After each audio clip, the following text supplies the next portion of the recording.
The next thing on our agenda is a presentation by the interim superintendent on the opening of schools. I'm going to preface this by saying that tonight, everybody's voice and everybody's view is respected. I expect all of you to be considerate of everyone who's speaking. And if not, then we'll shut it down. So with that, Mr. Hicks, Bob, thank you. I'd like to get started. Yes. And I just want to say, for those who are watching on YouTube, I know you're not able to see the slides, but if you go to bwrsd.org and right on our homepage, you can find a link to the slides. So not people here, obviously, but if you're at home, if you go to our homepage, you can find the slides. We put them up this afternoon. So as you know, we've come through an incredible year and a half, and we're back planning to reopen again. And I just wanted to walk through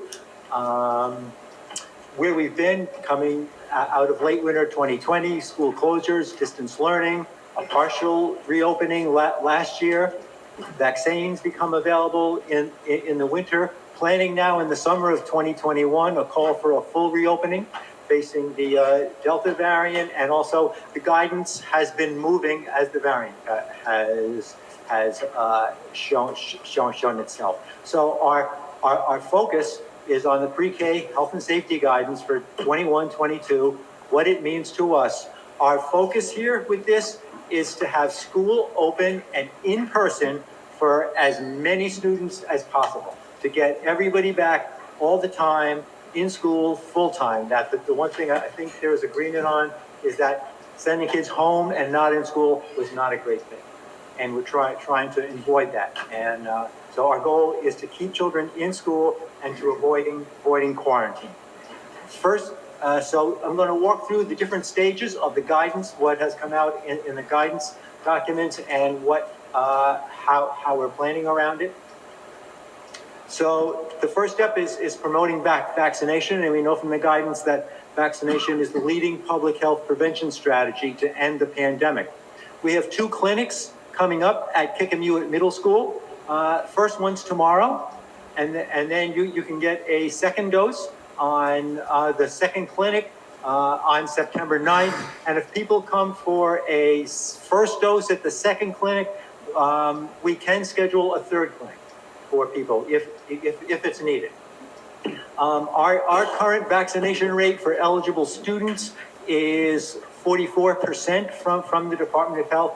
Statewide, the average is 39.5%, and the districts across the state range from 74% to 23%. So we do know anecdotally that we do have a very strong vaccination rate among our teachers in school. So we're thankful for that and look at that as a positive thing going forward. So one of the things that we had to deal with in school is physical distancing. It started last year at 6 feet, came down to 3 feet, and that guidance is changing. So it encourages stable groups, and that's something that we're looking to try and keep in place, especially where not vaccine eligible in the elementaries. If there are stable groups, physical distancing is not required. And that gets into how we organize our elementary classrooms, how the classrooms can be arranged, how teachers can organize students at tables and have small groups and things like that. So that's one of the important things that we're working on. And what is recommended is that if you don't have stable groups, if students are mixing groups and intermingling all the time, that you layer multiple prevention strategies. And they're talking there about masking, screening, upping your ventilation, re-emphasizing hand washing, things like that is even more important if you don't have stable groups. It's recommended that you keep 3 feet between stable groups.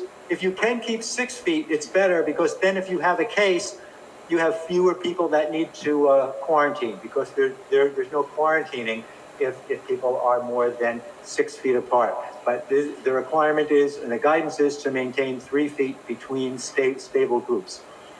And that maintaining of the 3 feet is not required in grades where students are eligible for vaccination.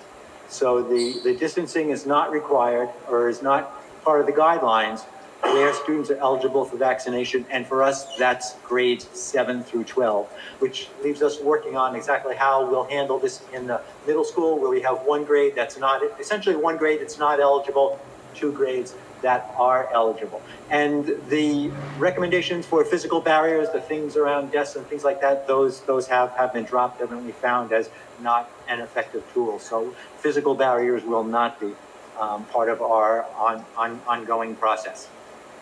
So the one everyone's been waiting to hear about. Face coverings. Face coverings are strongly recommended indoors regardless of vaccination status. The exceptions for that are children under 2, those with a disability, and for whom a mask places a workplace risk. The top one is the recommendation from Rhode Island. The CDC recommendation is that masking where case rates exceed 50 per 100,000. Our current case rates as of last week, Bristol was 45.6, Warren 104.7. I just want to mention that Warren's population means that swings a lot. 1 case moves that 10 points. So Warren's smaller population swings that a lot. So if you take the populations into account and come up with a regional rate for the school district, it comes in at 664.5. A lot of districts, have been talking among districts, and there's been a lot of conversations about linking face coverings to the case rates in your community, so that if the case rates are up, you would require masking. Should your case rates fall down below the 50, then that could be alleviated. What we're talking about internally to bring to the school committee next time is something along that lines, that where the case rates are high, have masking. If the case rates come down, eliminate the masking, and looking at reviewing that on, say, a quarterly basis. So that you don't want to be in a situation where it's on, off, but say on a quarterly basis, if the case rates are down, eliminating masking. I've gotten a lot of comments. I just wanted to share a few of the comments that I've gotten. I've taken away any identification for who they are. They're edited for length, not individually identified. I did this Thursday. I've probably gotten another 100 more over the weekend and today, but this is as of what I had received. So I'll just put those up there and give people a chance to read them over. I won't torture you with making you listen to me read them to you.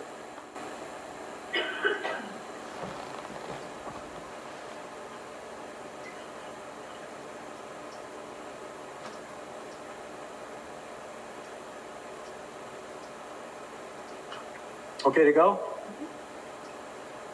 Did I jump 2? Yeah, okay, I did jump 2. I pressed too hard.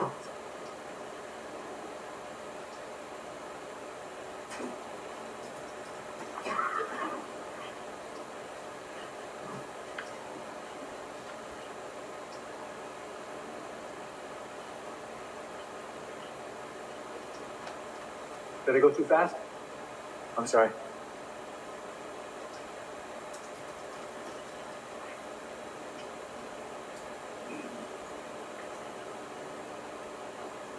Okay?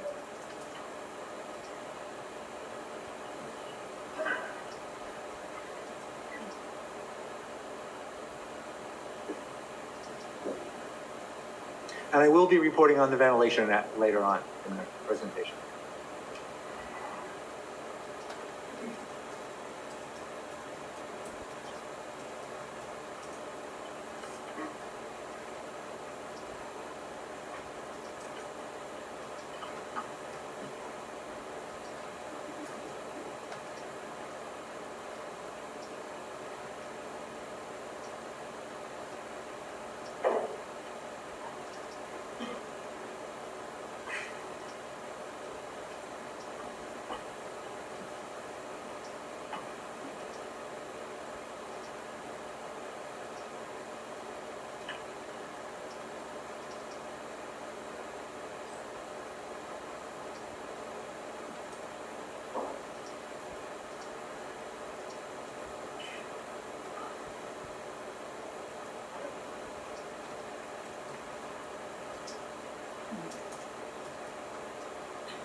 So one of the things that, besides what you read and the guidance that has alarmed me is that around the country, we've already seen some schools have to go to online learning.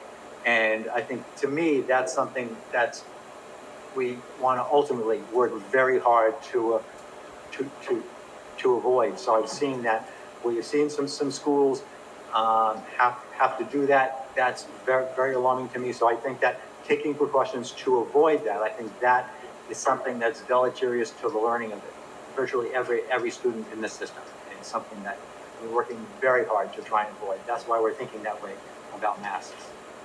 The next section is about screening students and staff. The Department of Health recommends, if your case rate is 0 to 9 or 10 to 49, no testing at all. If your case rate jumps up over 50, 25% non-vaccinated weekly. Case rate 100 plus, 50% of non-vaccinated weekly. We will still be continuing to offer the Binex with parent consent. One thing I'm working on, trying to wrap my head around, if we don't know who's vaccinated, how do we know who to test? So we're kind of trying to wrap our heads around how we're going to do that, because the guidance and the knowledge about who isn't vaccinated seems to be in a, how do you figure that out situation. So that's one of the things that we're struggling with, among some other things that I will mention. Going into ventilation, we are still having our HVAC air turnover cycles at 6 cycles per hour, which is what's recommended. All HVAC filters changed on a 6-month cycle. Begin running the HVAC system a week before school opens. Get the air turnover. We'll still have our supplemental HEPA purifiers in place. Filters charged as per specifications, typically 12 months. One fear we have, we don't know if this will happen, is that with so many HEPA filters going into so many schools, whether or not there's going to be a bottleneck around getting the replacement filters. So we're ordering them, want to get them, but just one of those fears that lingers into your back of head with all those HEPA filters going out into all those schools last year. Do they have a stockpile of filters? So just one of those back of your head fears that you worry about. So cleaning, disinfection, there is a big change here. The CDC and Rhode Island has basically said that the data was showing that the COVID is not very transmissible by touch. So the cleaning is going back to your routine once a day, cleaning every day, except if you have somebody who's sick. And if you do have somebody who's sick, then you have to go back and redo the sterilization procedures. But this is a big change in the guidance around cleaning. So again, 1 week is sufficient. Immediately when someone is sick, we'll have the hand sanitizer on buses and coming into schools, and must wash hands or sanitize before lunch or snack. And we'll take a look at that. That's when it gets really cold, that becomes so we'll look at how that's going when it gets really cold. When somebody's sick, recommended 7-day testing with quarantine, return on the 8th day. Close contact is within 6 feet for 15 minutes. And there is an exception to that I'll get to. Do not need to quarantine if you're fully vaccinated. If you've had COVID within 90 days, if all of these apply, and the contact is K-12 students, you're in an indoor classroom, and your 3 feet distance, your mask, and your mitigation procedures are in place. So I took a while to wrap my head around what they're saying there. And I think what that comes down to is that if you have stable groups and are masked, the close contact goes from 6 feet to 3 feet. So it means it's harder to be if you do those things, your close contacts get smaller. And fewer people have quarantine. I was even reading this weekend a report that there's data showing that where students are where everyone's masked, even within 3 feet, close contacts don't need to be quarantined, but that's just some early data, and we're looking at what that might mean, and particularly how we apply that into lunch. And then we've looked at how that, looking at what worked and what didn't work last year. It's looking like quarantine will be an asynchronous option, probably through Google Classrooms, is what we're thinking about doing. Transportation, there's no capacity on buses. Bus groups are considered as stables groups. Masks are required by federal order. We're going to continue seating charts, open windows. A close contact on the bus is if the child's in a seat, it's going to be the seat in front of them, the seat behind them, and the same 3 seats on the other side of the aisle. And that's what the guidance calls for in terms of close contact for transportation. Oh, wrong button. So, additional considerations, distance learning is no longer required. If someone wants to opt for that, that's their own option at their own cost. The only exception to that is we have to make accommodations where medically fragile situations come into play. So if you're dealing with someone who's medically fragile, the guidance calls for us to meet individually, like if you're doing a 504 plan with someone, and figure out the right situation for that child. If you're eligible, please get vaccinated. One of the things we're working on, we've talked about, and I think before we come back again next week, need to refine better. We're getting a lot of requests to resume the activities that used to happen in school, group activities, indoor activities, things like that. So what can we do? Under what conditions can we do them? How many people do we want indoors at events? Things like that. I don't have an answer for you on those things tonight, but those are the things that we're working on coming on guidance around those things. We're going to continue to use virtual meetings where it's possible. Where people have technology issues, we're going to set up a room for them in the school so we can do virtual meetings and provide the technology to people. We're looking at general attestation forms. I know if you were one of the parents who said, oh my God, did I fill out my attestation form today and the kids going to school? We're going to do one to cover the year and trust you to maintain that on a daily basis. And that is something that other districts have done and is okay. So you will be attesting once that you will do the check of your child for symptoms every single day. So you won't have to fill out the online form every single day. We're looking to make that change. Another place we're working is on lunch supervision and space. The principals want to get those gyms back. And we're trying to figure out if there's a way we can do that within the guidelines so that we don't have to have lunch there. So we're looking to see how normal we can make lunch for kids, how much like it used to be, and still be safe and still within the guidance. And that's with the space available, thinking that might have to vary a little bit for schools.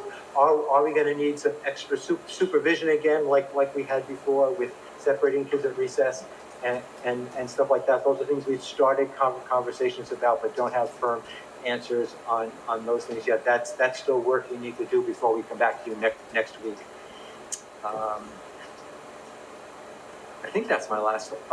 Next step. School committee will have questions. Then we'll have public comment on the opening. The administration will be working on putting its plan and its policy together to bring back to the school committee on August 23rd, and then we have to have that into the Department of Education by August 27th. So those are the next steps for us going forward. And was that enough?